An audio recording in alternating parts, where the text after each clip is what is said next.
சின்ன மருமகள் சீரியல் இன்னைக்கு எபிசோடில் தமிழுக்கு வந்து அவங்க 2 பேரும் பேய் மாதிரி தெரிகிறாங்க. என்னடா இவங்க நம்ம கண்ணுக்கு பேய் மாதிரி தெரிகிறாங்களே அப்படின்னு சொல்லி பார்க்கும்போது நார்மலாக தெரிகிறாங்க. நெக்ஸ்ட்டு ராஜாங்கம் வந்து வீட்டுக்கு வராங்க. அப்போ தான் கேட்குறாங்க, என்னாச்சுடா பஞ்சாயத்தில் அப்படின்னு சொல்லிட்டு. இல்லை, அவளை நாங்கள் வீட்டுக்கு வர சொல்லிட்டேன் அப்படின்னு சொல்கிறாங்க. எதுக்குடா இப்படி பண்ண அப்படின்னு சொல்லிட்டு இருக்காங்க. வீட்டில் இருக்க எல்லாருமே ஹாப்பி. அப்போ கருப்பு வந்து நம்ம சேதுகிட்ட போய் சொல்லலாம் அப்படின்னு சொல்லிட்டு சேதுவை கூட்டிகிட்டு கீழே வராங்க. அந்த டைம் பார்த்து கரெக்டாக தமிழும் வராங்க. நீ எதுக்கு இங்கே வந்த, வெளியே போ அப்படின்னு சொல்லிட்டு சேது வந்து தமிழை பிடிச்சி திட்டுறாங்க.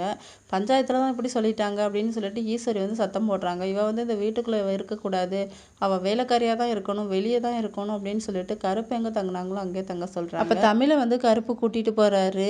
நீ இந்த வீட்டுக்கு வந்துட்ட, ஆனால் இந்த வீட்டுக்குள்ளே போய் கண்டிப்பாக வாழ்வேன், உன் மேலே எனக்கு நம்பிக்கை இருக்குது அப்படின்னு சொல்கிறாரு.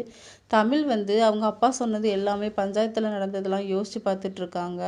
இன்னொரு பக்கம் செல்லப்பாண்டிக்கு வந்து வசந்தி வந்து மேலே ஒத்தடம் கொடுத்துட்ருக்காங்க. நீங்கள் இப்படி பண்ணுவீங்கன்னு நினைக்கவே இல்லை நம்ம பொண்ணோட லைஃபுக்கு அப்படின்னு சொல்லிட்டு, உங்ககிட்ட ஒரு உண்மையை சொல்லணும், நம்ம பொண்ணு கன்சீவாகவே இல்லை அப்படிங்கிற மாதிரி சொல்லிடுறாங்க. செல்லப்பாண்டி வந்து ஷாக்காக நின்று பார்த்துட்ருக்காங்க. இதோட இன்னைக்கான எபிசோடு முடியுது.